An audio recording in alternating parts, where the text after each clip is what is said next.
asalaamaaleykum mbokku téléspectateur u Infos Rewmi asalaamaaleykum mbokku internet yi tey nag ñu ngi dalal ki nga xamante ni moom mooy Serigne Abdou Mbacké Bara Dolly di député fi nga xamante ni moom moo nekk ci assemblée nationale di pencu ndawi réew mi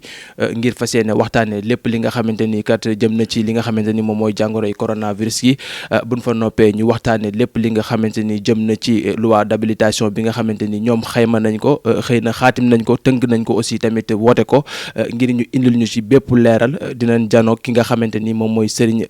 Abdou Mbacké Bara Dolly ngir ñu indil ñu ci bépp leeral Cheikh Abdou nga nekk député nekk tamit coordonnateur départemental parti Bokk Gis Gis fële ci diwaanu Mbacké ñu bàyyi la rek nga nuyoog mbokku téléspectateur Infos Rewmi lay seetaan. waaw maa ngi leen di nuyu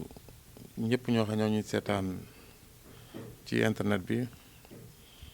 ci Infos Rewmi di leen gërëm aussi tamit ci invité gi ngeen ma invité pour ñu leeral lu bari loo xamante waroon ko mën a leeral pour askan mën ko xam. tey mu mel ni yamut Sénégal rek parce que boo xoolee partout dans le monde jàngoroy coronavirus gi mu ngi fa nekk tey ñu gis ne bi mu ñëwee diwaanu Sénégal kii di nga xamante ni moom mooy xalifu général Serigne Mountakha yëkkati lu toll ko $200 millions jàppale ko ki nga xamante ni moom mooy njiitu réew mi yow tamit nga yëkkati lu toll ko $5 millions jàppale tamit li nga xamante ni moom mooy askanu Sénégal ngir ñu xeex jàngoroy coronavirus googu ba nga xamante ni fi mu toll nii lim bi sax mun nañoo wax ne mu ngi wàññeeku bu baax a baax ñu bëggoon rek nga indil ñu ay leeral ci mbir mi le waaw xanaa sant yàlla rek ndax xam nga feebar bi da di feebar boo xam ni sama borom lay neex at bu jot weer wu nekk bis mu nekk mu seet lu ko si neex mu def ko ci feebar bi tàmbaliwul fii siin la feeñoon ba mu feeñeen siin tamit ñu bari jàppoon nañu du ak seen réew te yaakaar naa ni lu ëpp téeméeri pays ak juróom fukk am nañu feebar bi am na nag ñoo xamante ni ñoo si gën a mettale ñëw na dal ci suñu kaw Sénégal muy réew mu tuuti réew mu néew doole réew mu ñàkk kattan mais réew moo xamante ni am na ay kilifa yu baax am na tamit boroomi xam-xam yi fi nekk bi mu dugg see tamit ku ne xam na ni benn cas importe la woon ñun bi ñu ko déggee gis ko lan sa waroon a wax nañ ko si mooy alerte population bi wax ak njiitu réew mi wax ak kilifa diin yi nga xamante ci laa bokk ni leen feebar bi ni muy ñëwee gaaw na ni muy wàlle gaaw na te ni muy reyee gaaw na mais li ko gën a metti lépp mooy li mu yàq ci économique moo gën a metti daal leen nag kon maa ngi ñaan ñoom ñëpp activités yi ñu doon def muy màggal yeeg gàmm yeeg yooyu yëpp ñu suspendre ko ba beneen yoon ngir xeex jàngoro ngir mu bañ tasaaroo c'est dommage am na ñu ma dégg am na ñu ma déggul li ma doon bañ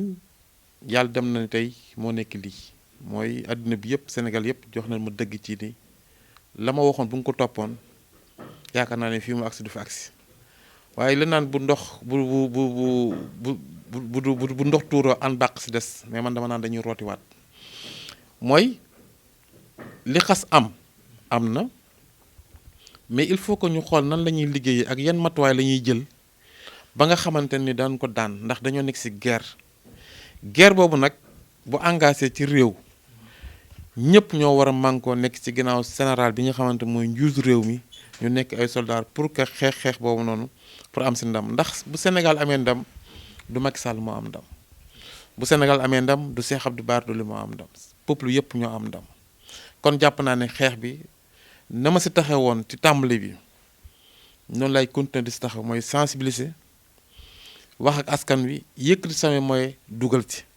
ndax di sant Serigne Mountakha ci jëf ji rafet ji mu jëf ndax bi nga xamante ni coow lu dégg nañ mu jóg mu joxe ay ñaan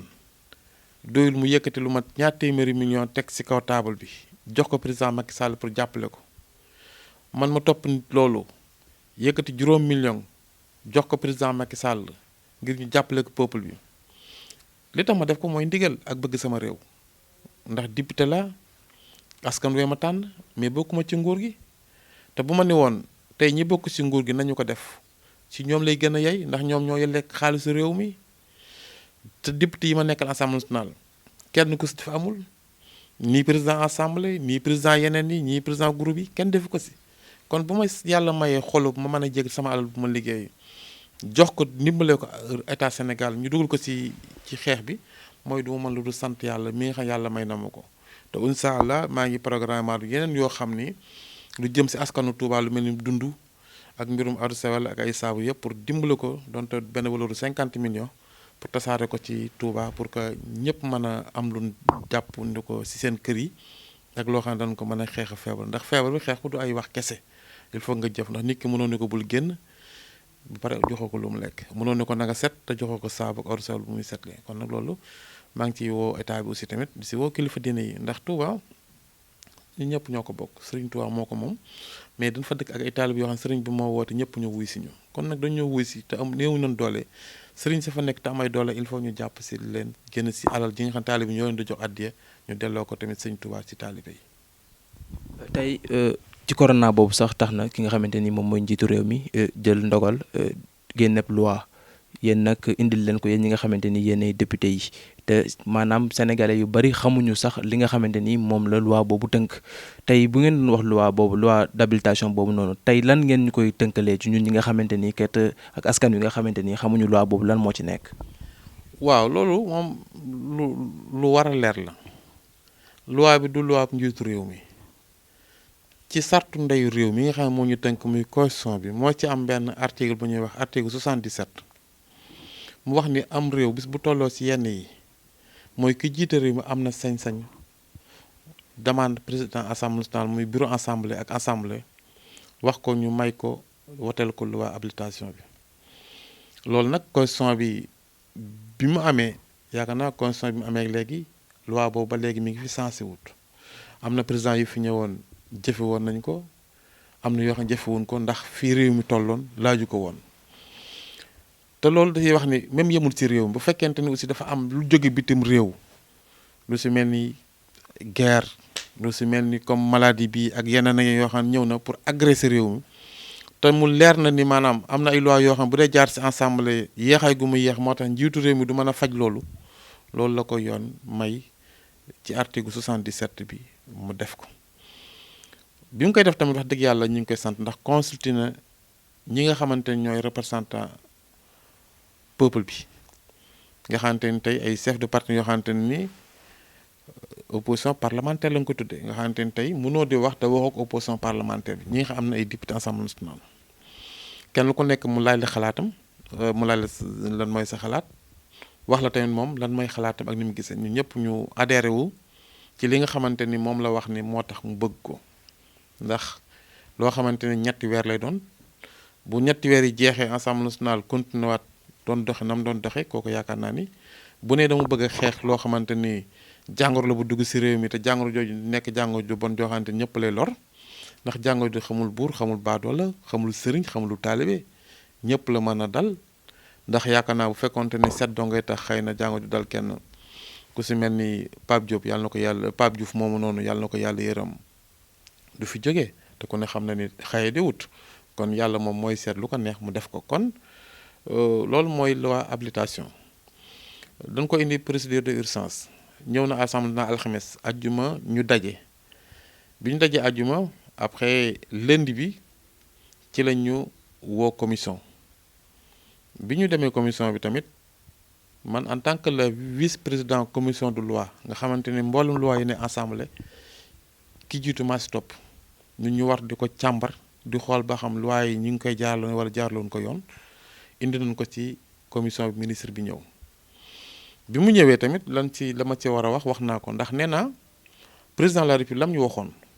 ak yow ministre bi li nga indi am na différence te man du ma nekk nit koo xam ni damay woote loo xamante dafay am ay conséquences ay mettit ak ay naqar ci xolu askan wi nga xam ñoom tam yóbbu ma assemblée moo tax li nga ci yokk mooy à tout ordre bi nañu ko dindi sur-dig bi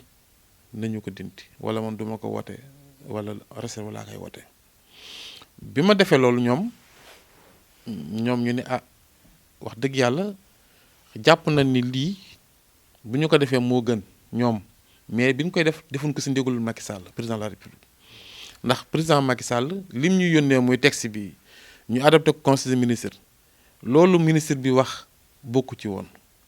kon dama lay wax ne rek moom même Macky Sall bu bëggee lu baax ba waxtaan ko ci consensus peut-être am na ñoo xam ne bëgguñu lu baax ba bëgg ko yàq wax jooju ma wax tamit doolee sant yàlla yàlla joxati ma dëgg président Macky Sall woo ma bi mu ko déggee mënu ma santaanu ma loolu te wax naa sama président groupe parlementaire ni ko nañ def amendement pour dindi loolu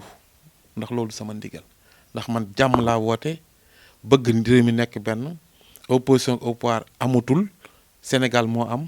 kon bëgguma ñoo indi ay jaaxi ci xelu askan wi waaw ñu ngi koy sant di ko gërëm ci loolu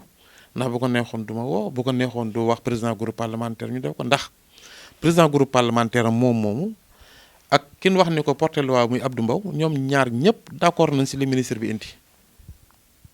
kon buñ ci d'accordee tey fanaan ba set ñu ñëw sensé ko dañoo jot ndigal te seen ndigal ki leen digal mooy seen kilifa muy Macky Sall rafetlu nan aussi tamit wax dëgg yàlla dogal bi après ci lañ ko wax ni ko porteel amendement bu dul député opposition pouvoir amul sañ-sañu porte amendement te dugaluñ ko ñimewuñ ko ñoom man rek maay assemblée nationale ba mu amee ba léegi ni parce que man ak Sonko rek ñoo fa porte ay amendement te buñ ko defee dañ koy réciter ndax li tax mooy du leen arrangé te amendement yi ñuy def en général yépp pour yokk démocratie la yokk tamit sañ-sañu assemblée loolu moo waral ak xool enquête parlementaire yi waroon def yooyu yépp pour yu mel noonu moo tax ñu koy def mais en général chaque fois ñun bu ñu ko defee opposition bi du ñu bëgg maanaam mukk ñu ne opposition bi dugal na amendement wala dina ko ndax loolu ndam lay doon ci ñun te jàpp na ñoom day nekk defe si ñoom moo tax ñoom duñu ko accepté ñoom nag bu fekkente ni président wax na leen def leen amendement c'est obligation bu ñu ko defee obligatoire bu ñu ko defee dañuy wax président groupe bi ne ko député mi woote loolu moo tax nga dégg si tur Abdou Mbow mais Abdou Mbow d'accord na si li ministre bi indi ay miru ni ngi d'accord na si ba ñoom ñëpp dañ koy woote woon à unanimité ci commission bi kon changement bi rek mooy li président de la république wax ni moom jàmm la bëgg soxlawut ñu defal ko loolu nañu ko dindi gi nag benn député ko mën a wax pour loolu mën a am député d'accord si moo tax ñu dindi ko wala dem. d'accord bu ñu déggee wax ji bu baax ak fi réew mi toll nii ak jamono ji nga xamante ni feebar bi bari na ci réew mi ba Sénégalais yi yaakaar naa tal nañ leneen xëy na ci la ñu profité ngir buruxal li nga xamante ni moom mooy loi boobu ndax président am na sañ-sañ nga xamante ni bind na li muy bind ba pare jox ko ay ndawam ñu dem changé waat ko indiwaat ko yéen yi nga xamante ni yéen a nekk ci opposition bi ku ci mel ni Ousmane Sonko d'accordu ci ak ñeneen ku ci mel ni Thierno Bocoum tamit génn na naqarlu li mel noonu tey ban sañ-sañ ngeen am tey ci mbir moom. waaw xam nga ñoom bi ñu si d'accord mooy comme man mi si d'accord ba wax ko ndax ñoom xamuñu ko woon ñoom yëguñu ko woon ndax ñëwuñu commission man maa génn wax ko publier ko wax ko si média bi ñoom ñu doog koo dégg bi ñu ko dindewaatee ñoom d'accord nañ si loi bi mais li nga xam moom la si dugaloon moom lañ d'accordul te loolu li tax ñoom ñu yëg ko bañ a d'accorduñ si man la jógee kon yaakaar naa ne sama rôle man ba fa nekkoon la ma warte def naa ko ndax bu ma ko bàyyi woon mu jàll waxuma si président de la république dégg ko kon bu ñëwee ba plénière dañ koy jàllale su boobaa tamit déjà c'est trop tard moo tax responsable bi ñu si am mooy ñun bu ñu toogee seet loo xamante ni lii dafay yàq ak di jaxase ñun am na ni kàddu goo xam ne bu ñu waxee njiitu réew mi dégguñu Sénégal yi dégguñu ñu wax loolu moo waral tey ñuy sant yàlla aussi di xam namit ni article 77 bi loolu mooy njiitu réew mi jox ko constitution moo ko jox constitution bi nag bu ko joxee ñun du man lu dul bu ko soxlaa te duñu tënk ci constitution bi ñun ñu jox ko woteel ko mais li nga xam moom la ci waroon dugg te du bokk ci daal mooy tout ordre bi ak juridique bi yooyu mooy ñaar yi nga xamante ne ci article 77 bi bokk ci woon ñu bëggoon ko jox ndax loolu mi ngi war a bokk ci article 52 ci constitution bi mooy daanaka su boobaa genre dictature lay doon lépp rek moom moo ko yore kon dafa jële fee bëggoon indi fii pour jéem ko naxasaale nga xam nga moom pour nga naxasaale dara sama kanam moom du yomb moo tax moom automatiquement ñu dindi ko. loolu bu duggee ci réew fan la mën a yóbbu réew. waaw fi mën a yóbbu réew bari na mooy mën na daane réew jàmm ji amoon mën nañ koo bañ a amati ba nga xamante ni kenn du tal xeex bi manifestation mën naa dekkiwaat ndax bu jàlloon tey président Macky Sall day am sañ-sañu même moom mën naa yokk mandat day am sañ-sañu yokk mandat député yi dàq élection locale yi ba heure bu ko neexee ku mu neex mu dem amnistie la ku ku mu neex mu dem génn la la suba tribunal daanaka du valable tut ndax juridiquement buñ ko joxee mooy loi la boo xamante lu la neex defal ci ordonnancement bi mën na tamit jekki-jekki organe télévision benn bu mën di doon neexu ko la muy doxale xëy na ni bëggu ci politique am mu joxe ndigal ñu tëj ko yooyu yëpp moo taxoon ci juridiquement bi lu mu ci bëgg a def daa mën na ko ci def en tout bi tamit mooy lu mu def rek d'accord noonu ñaar yooyu moom bu àndoon moom musiba lay doon ci réew loolu moo tax comme xam na ko te xam na ni fi mu toll yaakaar naa ci sama xel mu gàtt war naa moom sant yàlla ndax loo xamante ni depuis juróom-ñaari at mu tëkko mu dawal benn mandat at ak lu topp mu tëkko feebar bi ñëw boolewaat lépp Sénégalais yi mu am li mu bëggoon lépp moom war na sant yàlla li ko dese mooy delloowaat Sénégalais yi confiance bi ñu am ba jox ko li ñu ko jox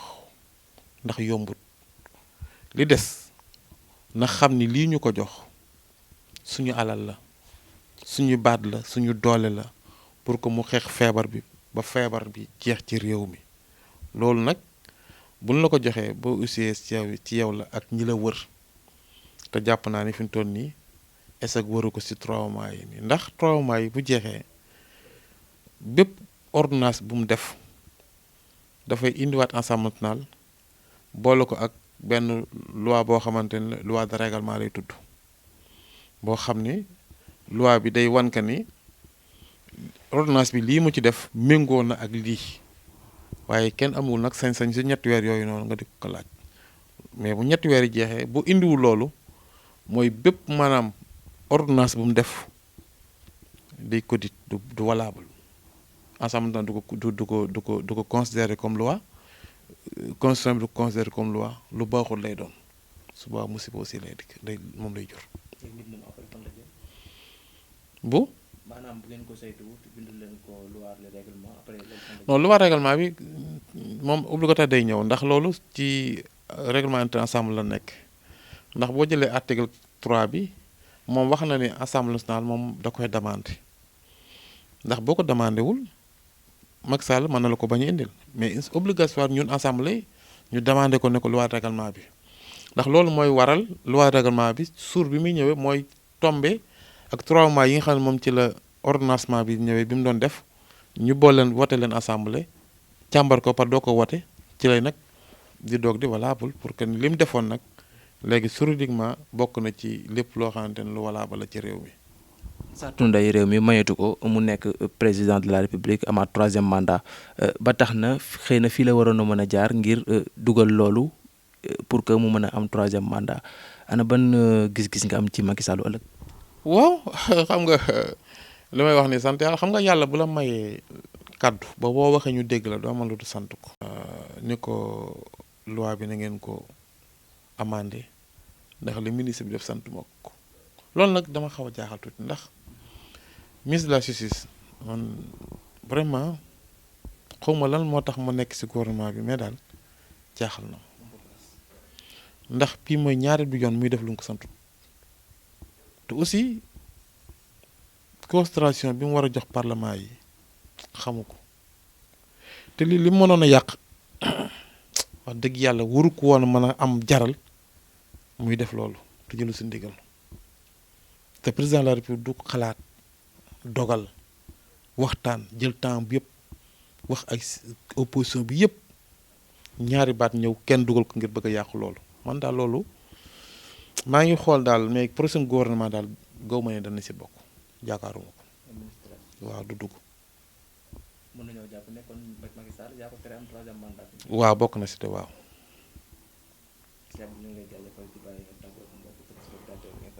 waaw maa ngi leen di jaajëfal maa ngi sant ñëpp di xam ni daal nag di leen ñaax ñoom ñëpp nañu gën a toog seen kër yi coronavirus bi bari na si dëkk bi mais man li nga xam moom laa doon proposé mooy dañoo waroon def jeunesse générale maanaam c'est-à-dire test bi waruñu ko rek yamale ci ko feebar dañoo war Sénégal yëpp ñu testé leen loolu mooy li nga xam mooy li jaaru ñu ngi koy programme nag yomb na mooy comme ni ñuy def vaccin yi vaccin amoon na nañu dem ci kër yi képp koo xam ne test nan la ñu def la marque yabal jox ay moyens ñi nga xamante ne ñooy médecins yi bu ko defee subaa ñu ko am ñëpp dañ leen mën a génne mais fi mu toll ñi ko am di dox moo ëpp foofu noonu ñi nga xam ñoo feeñ ñi ko am te nit ñi xamuñu leen ñoo ëpp ndax koo xamante ni chaque jour nit ku nekk da nga contacter 50 personnes mais 50 personnes est-ce que wóor na ne am na kenn ku si am wala amu ko kon ku si mucc rek yàlla moo la si muccal il faut ñu farlu mooy génn na mi milliards yi jox nañ ko ne ko génneel ci budget Sénégal 1000 milliards 69 milliards yi génn na joxe nañ suñu alal ubbi nañ compte BCEAO mi ngi trésor public ñu bari si ñu ngi fa dugal seen xaalis FMI ak banque mondiale ak BAD ak banque islamique ñoom ñëpp pare nañ pour ñëw jàppale ñu xaalis boobu bu ñëwee menn Macky Sall moo am sañ-sañu ni fii laa koy dugal waaye ñu ngi koy ñaan daal nii lii nga xam ñaqi baa doole la ñu jël ko ci alalu réew mi képp koo xamante ni lekk nga ko te defoo ko fi nga ko war def sax njaboot du ko fekke loolu moom maa ngi leen koy garantir moom merci beaucoup jërë ngeen jëf